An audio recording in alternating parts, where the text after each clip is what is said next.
You to enjoy this because I'm going to show you some of her fantastic creations, the creations that have made her very much the queen of British fashion. Look at this.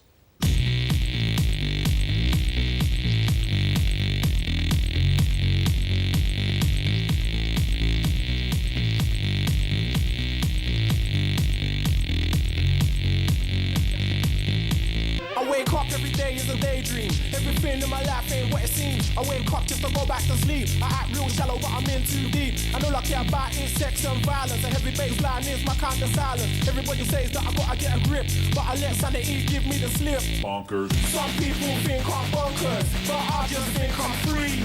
And I'm just living my life, there's nothing crazy about me. Some people pay for thrills, but I get mine for free.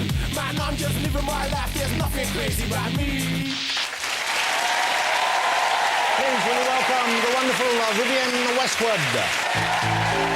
She's got the look, she's got the look, she's got the look, she's got the look. Wanna go up and make a burn a girl turn blue. I say, nah, she's got the look.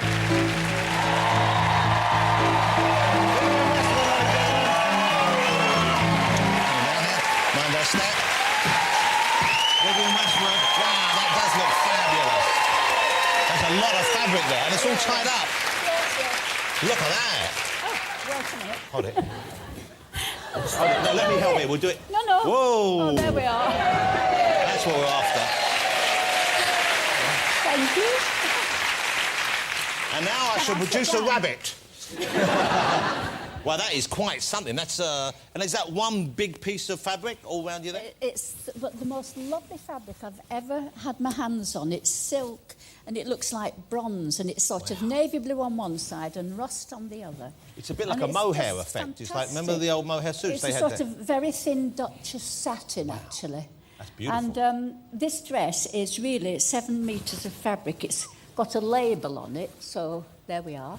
And it's also got a sort of cord to fix it on. So it can be a big cloak, but if you put a belt round it, which is what I've done, it can be a dress. And so this is this one of your new designs?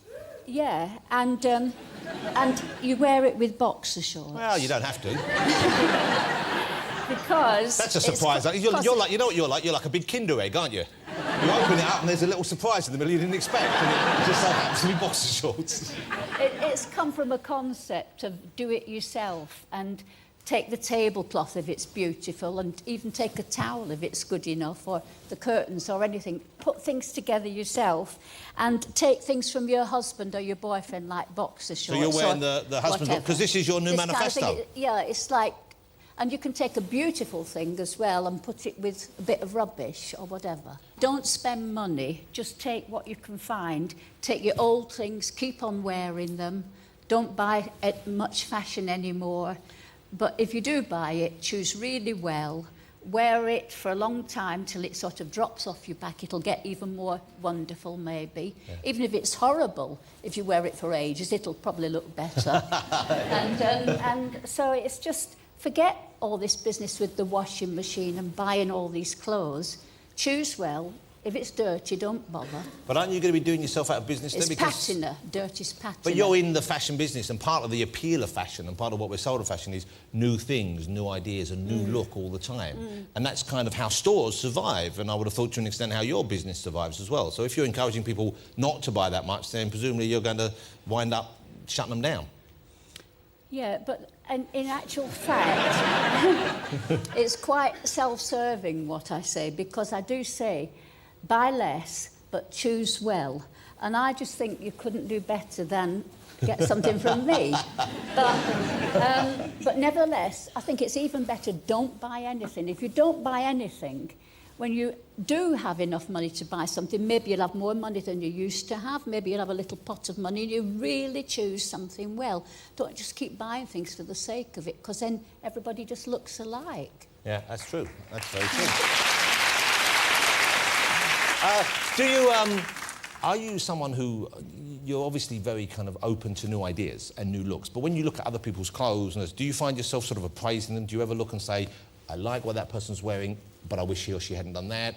I think that one, I don't like that, I don't respond to that. Do you find yourself ever kind of like making little mental notes when you're looking around? No, actually, this is completely foreign to me. I never look at fashion magazines. I don't look at TV, as we all know. And when I'm in the street, the only people I notice are usually at least 70 years old because they look really stylish, and you suddenly think, oh, that person looks great. But I noticed in the new campaign, we saw in the footage that you're working with Pamela Anderson at the moment, and normally you don't take people from the world of celebrity. You know, perhaps you create them, but why use Pamela? What is it about Pamela that you wanted to... Pamela, I heard, liked me. I got the news from her before I even did anything with her, and she'd read my manifesto, and she said, this is brilliant, and I want to meet Vivienne. And actually, I tell a lie. I first met her when I asked her to sign a petition for this Red Indian who's in jail. I think people who don't know you or don't know much about you, who maybe think of punk initially, and then maybe think of some of the wilder designs of issues, they'd be surprised to find you campaigning for someone. They'd be surprised to find you engaged in that way. But you're very much in touch with what's going on, even if you're not particularly au fait with the media, even if you don't watch TV or read magazines. You're very much part of the modern world, aren't you?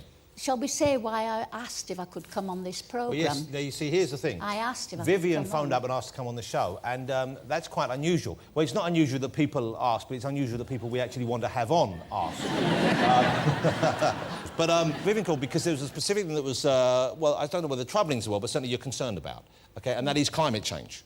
Okay, so now when did this become an issue for you? Because obviously there's been a lot of talk about climate change over the last 10 years or so, but it's changing, and people are addressing it perhaps in a different way now than ever before. What was the turning point?